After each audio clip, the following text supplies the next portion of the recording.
My fiancé died the night before our wedding. 5 years later, a little girl walked up to me and said, "My daddy told me to find you."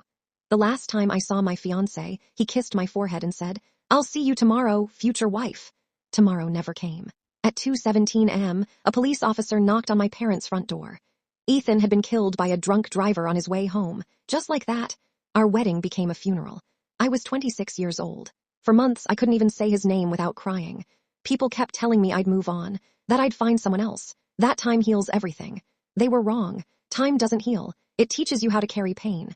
5 years passed. I never married. I buried myself in work and eventually became the manager of a children's bookstore. The children made life feel lighter. Adults reminded me too much of broken promises. One rainy Saturday afternoon, a little girl walked into the store alone. She couldn't have been older than 6. She walked directly toward me like she'd been looking for me. Then she smiled. "You must be Emma." I froze. "Yes." She reached into her tiny backpack and handed me an envelope. "My daddy told me to find you when I turned 6. My heart stopped, because written across the envelope, in handwriting I recognized instantly, were 3 words for Emma. It was Ethan's handwriting. I nearly collapsed. The little girl looked frightened. "I'm sorry. Did I do something wrong?" I knelt beside her. "Sweetheart, what's your name?" "Lily." "And who's your daddy?" She smiled.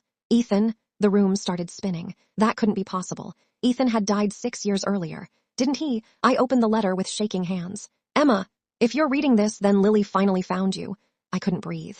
"I know what you're thinking. No, I didn't survive. If you've received this, then I'm gone." Tears blurred every word. "Lily isn't my daughter." I frowned. Then who was she? The letter explained everything. 8 months before our wedding, Ethan had been volunteering at a children's hospital. One evening, social workers found a newborn abandoned behind the building. No parents, no identification, nothing. Ethan became one of her volunteer guardians. He visited every week, fed her, read to her, held her. He never told me because the adoption process wasn't complete. He wanted to surprise me after the wedding, apparently. He planned to ask me if we could adopt her together. Instead, he died. The adoption never happened. My tears wouldn't stop. Then came the first twist. According to the letter, Ethan had asked his older brother Michael to continue visiting Lily if anything ever happened to him. Michael did, eventually. Michael and his wife adopted her. They raised her as their own.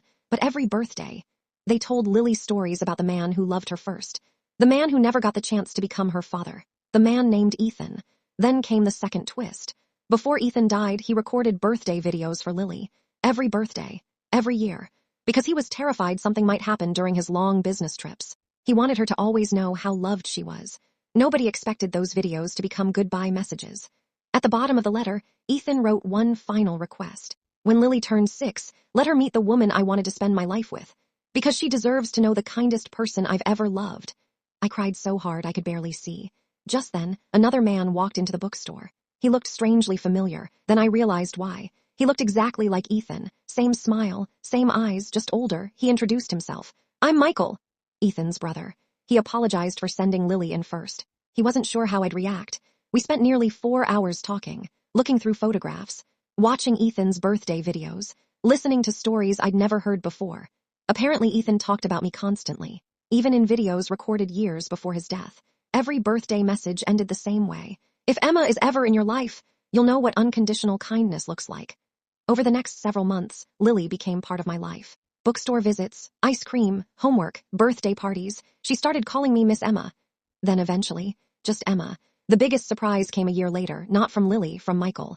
One evening after putting Lily to bed, he quietly admitted something. "I was scared to meet you." I laughed softly. "So was I." Then he smiled. "I think Ethan knew something we didn't." "What?" "He knew we'd all need each other someday." Neither of us said anything else. We didn't need to. Love wasn't instant. It wasn't dramatic. It grew slowly. Built on grief, healing, friendship, and one extraordinary little girl. 3 years later, Michael proposed. Not with fireworks, not with a grand speech. Just quietly, in Ethan's favorite park, while Lily held the ring. Some people called it strange, marrying my late fiancé's brother, but those people didn't know Ethan. If anyone would have wanted Lily surrounded by people who loved her, it would have been him. At our wedding, there was one empty chair. On it sat a framed photograph of Ethan. Beside it, a small sign. "Thank you for bringing us together." Sometimes life doesn't give you the ending you prayed for. Sometimes it gives you one you never imagined. I lost the man I loved, but because of one little girl, I found a family I never expected. What would you have done if a little girl handed you a letter from someone you lost years ago? Was I right or wrong to marry Ethan's brother after everything that happened? Comment below what you think.